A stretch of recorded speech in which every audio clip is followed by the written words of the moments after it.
अस्सलामुअलैकुम बच्चों। जनाब बाबूभाई सोपारीवाला कन्या प्राथमिक शाला कक्षा 7 होम लर्निंग में हम देख रहे हैं। आज हमारा विषय है हिंदी। विषयांक है काव्य एक बेटी। बच्चों, हम देख रहे थे कि भारत देश में भिन्न भिन्न क्षेत्रों में महत्वपूर्ण योगदान देने वाली नारियाँ, उनकी जानकारी मैंने आप लोगों को सचित्र बताई थी। कल्पना चावला और इंदिरा गांधी जी। इंदिरा गांधी जी हमारे भारत देश की प्रधानमंत्री रह चुकी हैं और कल्पना चावला प्रथम महिला अंतरिक्ष यात्री थी। आज हम देखेंगे श्रीमती सावित्रीबाई फुले, सरोजिनी नायडू और मैडम क्यूरी के बारे में जानकारी प्राप्त करेंगे। श्रीमती सावित्रीबाई फुले, जिन्होंने स्त्री शिक्षा में महत्वपूर्ण योगदान दिया है।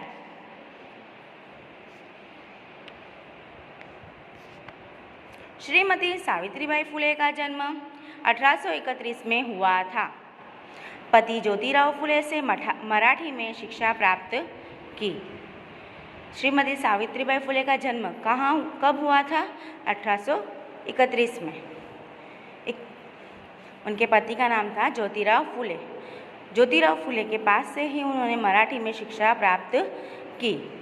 सन 1848 में कन्याशाला खोली, जो भारत की पहली कन्याशाला थी।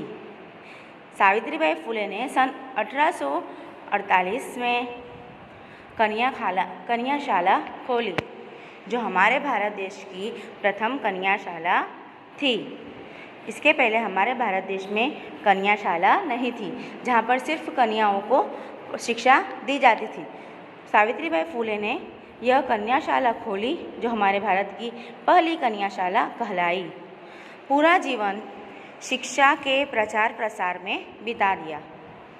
सावित्रीबाई फुले ने अपना पूरा जीवन शिक्षा का प्रचार प्रसार किया कि शिक्षा के महत्व क्या हैं और स्त्री को ही शिक्षा क्यों देनी चाहिए।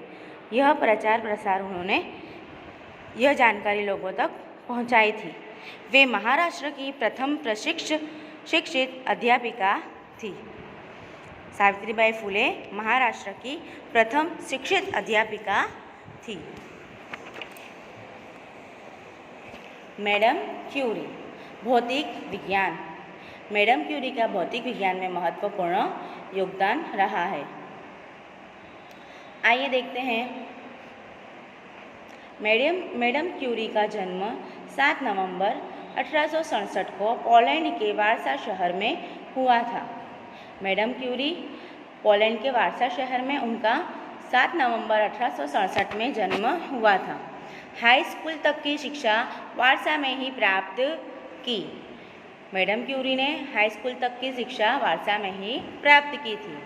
विज्ञान का उच्च अध्ययन पेरिस में किया।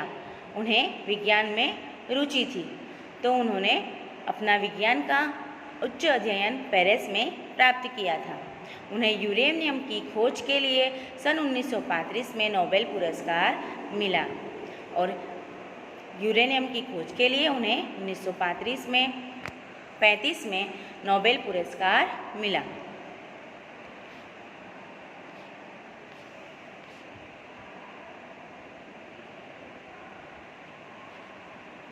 सरोजिनी नायडू। सरोजिनी नायडू ने साहित्य में अपना महत्वपूर्ण योगदान दिया है। आइए देखते हैं। सरोजिनी नायडू का जन्म 13 फरवरी 1879 को दक्षिण भारत के हैदराबाद नगर में हुआ। सरोजिनी नायडू दक्षिण भारत के हैदराबाद नगर में वह रहती थी। उनका जन्म 13 फरवरी 1879 में हुआ था। उनके पिता का नाम था अघोरनाथ चट्टोपाध्याय। पिता अघोरनाथ चट्टोपाध्याय निज़ाम राज्य के शिक्षा विभाग में उच्च अधिकारी थे। पिता जो अघोरनाथ चट्टोपाध्याय हैं, वो निज़ाम राज्य के शिक्षा विभाग में उच्च अधिकारी थे। उन्होंने पुत्री की शिक्षा के लिए अंग्रेजी और फ्रेंच अध्यापक नियुक्त किए। सरोजिनी नायडू जी जो शिक्षा प्राप्त कर रही थी, तब उनके पिताजी ने उनके लिए अंग्रेजी और फ्रेंच के अध्यापक नियुक्त किए थे।